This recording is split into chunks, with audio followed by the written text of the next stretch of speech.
Balakən rayonunun Tülü kəndində 18 sot torpaq sahəsi satışa çıxarılır. Torpaq gördüyünüz kimi tam asfaltın kənarıdır, yəni qıladın yoldur.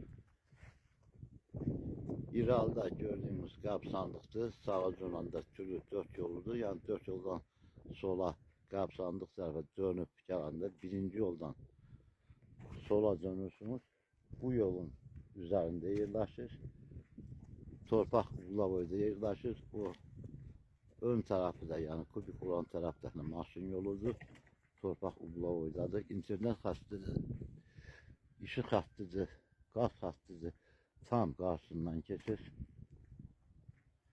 Qırağı çay daşı ilə hasarlanmışdır.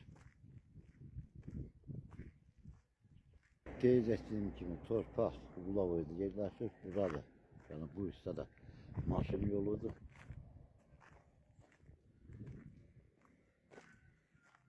Sol tərəfdə yerləşir. İçində 10-15 ədəd fındıq çımalarıdır. Bu hissədən seska ilə bağlanmışdır. İçərisində bir ədəd iri qoz ağacı, bir neçə başqa bar verən meyvə ağaçları,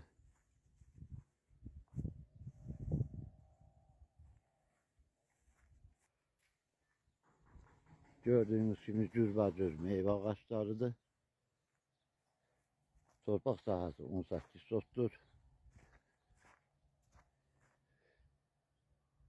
Bir sotun qiyməti 1000 manatdan təklif olunur. Kupçalıdır.